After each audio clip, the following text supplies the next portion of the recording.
Bismillah, alhamdulillahi wahda, wassalatu wassalamu ala man la nabiyya ba'da, amma ba'd. On a vu précédemment que parmi les conditions de validité du contrat de mariage, il y avait la présence du tuteur lors du contrat de mariage. Et le fait que ce soit lui qui soit responsable de as-sira, donc al-ijab wal-qaboul, la demande et l'acceptation. C'est lui qui doit prononcer l'acceptation, sauf s'il désigne un responsable pour la prononcer à sa place. Les savants ont divergé sur cette condition. La plupart des savants voient qu'il est indispensable que le tuteur soit le responsable du mariage de sa fille, par exemple, ou la femme qui lui a été mise sous tutelle.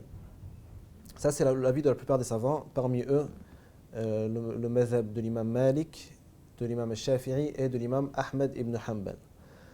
Dans l'école de Abu Hanifa, il voit que ce n'est pas obligatoire, mais sa permission est requise si elle se marie avec un homme qui est moins bien qu'elle religieusement ou socialement, ou si elle se marie pour une dot qui est moins que ce qu'elle mérite.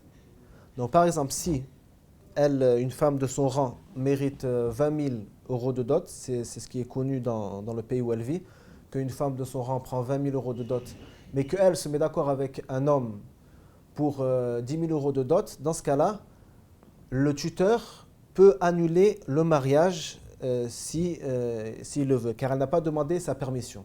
Donc dans l'école de Abu Hanifa, la permission du tuteur n'est pas requise, sauf si elle se marie avec quelqu'un moins bien qu'elle, religieusement ou socialement, ou qu'elle se marie pour une dot qui est moins que ce qu'elle mérite.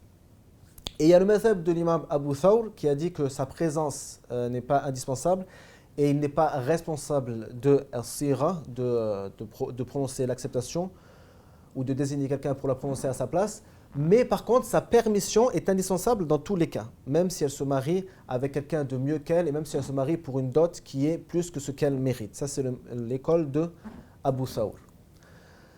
Les savants ont utilisé différentes preuves pour étayer leurs paroles. Parmi ce qu'ils ont utilisé comme preuve, la parole d'Allah, Azza wa Jal, وَإِذَا طَلَّقْتُمُ النِّسَاءَ فَبَلَغْنَ أَجَلَهُنَّ فَلَا تَعْضُلُوهُنَّ أَن يَنكِحْنَ أَزْوَاجَهُنَّ إِذَا تَرَاضَوْا بَيْنَهُم بِالْمَعْرُوفِ. Ce qui signifie, lorsque vous divorcez des femmes et qu'elles atteignent leur délai, c'est-à-dire la fin de leur idda, la fin de la période de viduité, alors ne les empêchez pas de se marier avec leurs époux s'ils se sont mis d'accord selon les bons us et coutumes. Al-Ma'rouf. Les savants de l'école de Abu Hanifa ont dit le contrat de mariage a été attribué à la femme dans ce verset.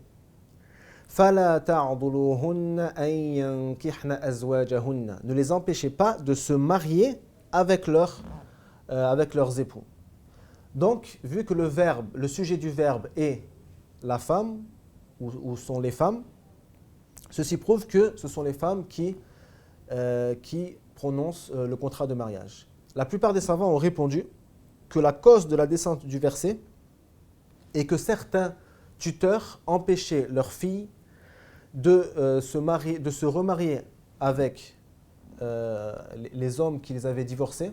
Par exemple, un homme était marié à une femme, il l'a divorcée pour une certaine raison, la période de viduité de la femme s'arrête et il souhaite la reprendre en mariage et elle souhaite cela aussi. Ce verset interdit au tuteur d'empêcher la fille de se remarier avec cet homme.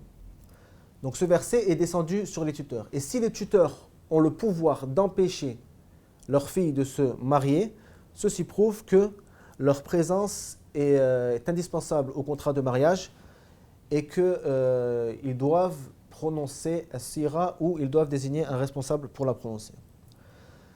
Parmi les preuves que la plupart des savants ont utilisées pour dire que la présence du tuteur est indispensable, Le hadith que Abu Daoud a rapporté, d'après l'imam al-Zuhri, d'après Urwa ibn Zubayr, d'après Aïcha, que le messager d'Allah, sallallahu alayhi wa sallam, a dit أيما امرأة أنكحت نفسها بغير إذن وليها فنكاحها باطل. Donc, quelconque femme ou n'importe quelle femme aurait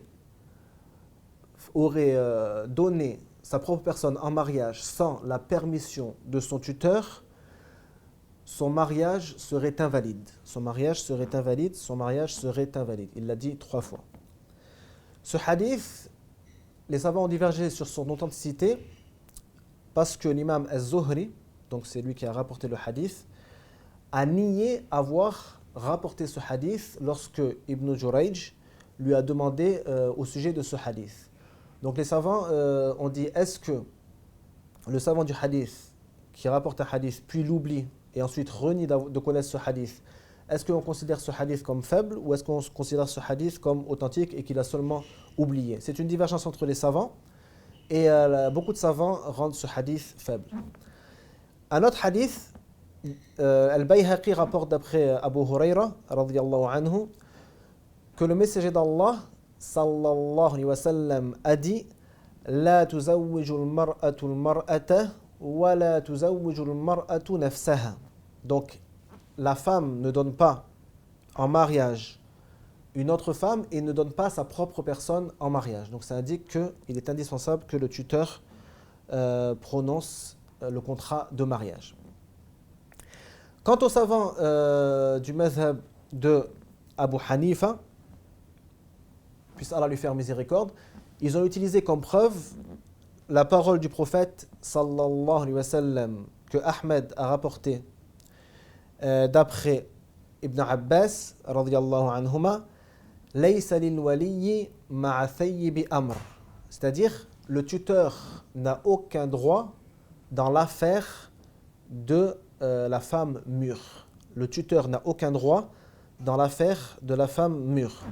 Ils ont aussi utilisé la parole du prophète sallallahu alayhi wa sallam que l'imam Muslim dans son sahih a rapporté d'après Ibn Abbas radiyallahu anhuma, le messager d'Allah sallallahu alayhi wa sallam a dit Al-ayyimu ahaqqu bi nafsiha min waliyiha.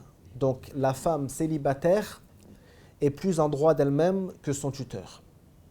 Donc ce hadith est un hadith authentique. Les savants ont répondu que ce hadith n'indique pas que le tuteur n'a aucun droit.